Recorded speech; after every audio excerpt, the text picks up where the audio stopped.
est-ce que le Monténégro est une bonne destination quand on est millionnaire? Alors, c'est une question qui peut se poser, effectivement. Il y a pas mal de questions qui peuvent se poser quand on est millionnaire par rapport au Monténégro quand on ne connaît pas le pays. Donc, déjà, est-ce qu'il y a des riches au Monténégro? Est-ce qu'il y a des gens qui ont de l'argent? Oui, la réponse est pour moi évidente, mais pas si évidente que ça quand on ne connaît pas le pays. Bon, il y a même des millionnaires, mais des milliardaires évidemment. Je rappelle aussi que le Monténégro a été dans le top des destinations des milliardaires en 2019, donc dans le top 5 je crois, ou top 10 dans le monde. Donc ça c'est par rapport aux vacances. Par contre, par rapport à la vie à l'année, il faut savoir qu'effectivement il y a pas mal de gens aisés qui vivent au Monténégro à l'année. Et donc qu'est-ce qui peut répondre aux besoins donc des millionnaires et plus au Monténégro? Bon, déjà, quand on ne connaît pas le pays, si on est millionnaire, on se pose déjà une question qui paraît évidente. Est-ce que le pays est safe? Est-ce qu'il y a de la sécurité? Est-ce que on est bien, on est au calme, on est dans un pays qui est paisible? Et la réponse est évidente pour moi, mais pas forcément quand on ne connaît pas le pays, mais évidemment que oui. Il y a de la sécurité dans le pays. Je rappelle qu'il y a une maîtrise des frontières totale du pays par l'État monténégrin. Et puis, il y a également un filtre en termes d'immigration dans le pays, puisque déjà, il y a des prérequis financiers pour pouvoir immigrer au Monténégro et acquérir les résidences. Donc, c'est pas une destination qui est faite pour n'importe qui. Ça, c'est la première chose. À l'intérieur du pays, ce qu'on peut se demander aussi, c'est on est millionnaire, bon, les gens riches peuvent se demander est-ce que réellement on a un problème avec la différence de revenus par rapport au reste de la population, puisque c'est vrai que les salaires ne sont pas très élevés au Monténégro, ce qui garantit aussi un coût de la vie pour le moment qui est vachement attractif au quotidien. Mais on peut se demander ça, est-ce qu'il y a un problème avec ça? Alors il faut savoir que les Monténégrins sont habitués depuis nombre d'années à côtoyer des gens extrêmement riches. Ça c'est quelque chose depuis qu'il y a eu une transformation en fait du pays, notamment depuis l'indépendance. C'est vrai que le pays s'est métamorphosé et se transformé en, on va dire, en port à yacht géant. Et on parle ici de super yachts, pas juste des petites marinas de pêcheurs ou de petits bateaux.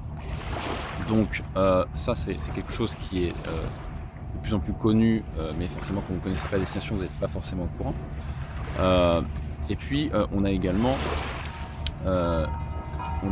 donc des quartiers, des villages de luxe au Monténégro qui sont privés, accessibles au public, mais qui ont un service de sécurité privé et puis tout un ensemble de services qui est vraiment de très haut niveau. Alors, je parle ici de Porto Monténégro par exemple, je parle aussi de Lustița Bay, je parle de Porto Novi. Ce sont des villages de luxe dans lesquels vous avez un haut niveau de prestation tout le long de l'année si vous venez vivre ici. Et comme je vous disais, une sécurité privée et un ensemble de services qui est spécifique à ces villages de luxe dans lequel vous allez pouvoir avoir un bon compromis entre sécurité, discrétion, mais également en restant quand même connecté au pays et en vivant pas dans des grottes. Et ça, c'est ce que je trouve vraiment super au niveau du Monténégro. Je trouve que c'est un bon équilibre. C'est pas non plus des quartiers privés comme on peut avoir aux États-Unis ou même en France avec donc des portails dans lesquels personne ne peut rentrer par les habitants. Ces villages de luxe ici, il y a effectivement des barrières qui sont réservées pour les véhicules des habitants de ces villages, mais il y a un remblai, etc., qui est accessible au public. Donc ça, je trouve que c'est un bon équilibre, et avec une sécurité privée à l'intérieur de chacun de tous ces villages qui ont eu un vrai succès au Monténégro. Donc ça, c'est vraiment une offre qui peut vous intéresser si vous êtes millionnaire et que vous avez besoin aussi d'être un petit peu en retrait, mais sans être dans une grotte. Le Monténégro peut effectivement vous convenir à ce niveau-là. Je parle aussi du niveau de prestation. Dans ces villages de luxe, vous allez avoir un niveau de prestation extrêmement élevé par rapport au reste du pays, en termes donc, de prestations hôtelières, de gastronomie, mais aussi de services, que ce soit du sport, vous avez des salles de sport, et vous avez un ensemble de services qui va ici répondre peut-être à vos besoins. quels besoins vous pouvez avoir, puisque on est tous différents, mais en l'occurrence, il faut venir sur place pour pouvoir apprécier en fait ces services et puis les tester éventuellement lors de courts séjours et savoir après si vous pouvez vivre à l'année au Monténégro dans cette mesure-là. Je pourrais mettre des vidéos un petit peu des différents villages de luxe qui existent au Monténégro, donc dans cette vidéo, je vais essayer de mettre ça. Voilà, c'est une vraie question aujourd'hui quand on est millionnaire en France ou dans d'autres pays où on se sent pas si bien que ça. En plus, le fait d'avoir de l'argent en France, on est quand même très très mal vu. C'est pas le cas au Monténégro. Au Monténégro, on admire les gens qui réussissent. C'est quelque chose de positif qui est bien vu. Et on n'est pas, je veux dire, dans un contexte de jalousie. Donc ça, c'est quelque chose quand même qui est très agréable aussi. Et on le sent dans l'air. Hein. C'est quelque chose qui se ressent, cette ambiance paisible. Il n'y a pas d'agressivité envers différentes classes sociales en fait. C'est quelque chose qui n'existe pas ici au Monténégro. Donc je vous ai fait un petit focus sur ces différents villages.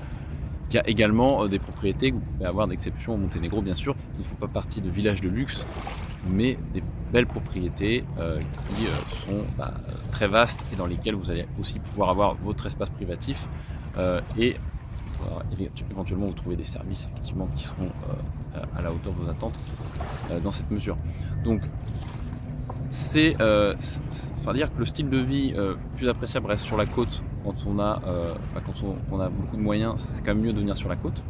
Podgorica, il y a encore un peu plus de boulot, même s'il y a quelques hôtels et puis quelques prestations de luxe, mais c'est vrai que ça va se concentrer sur la côte, toutes ces offres pour millionnaires ou pour milliardaires. Voilà.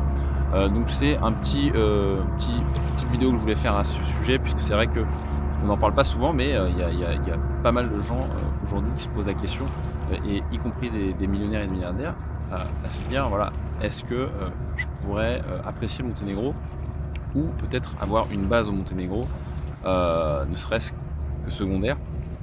Et je pense que la question s'étudie très sérieusement. Bon, je vous laisse ici sur Kotor en tout cas. Je sais pas si on voit un petit peu le port ici.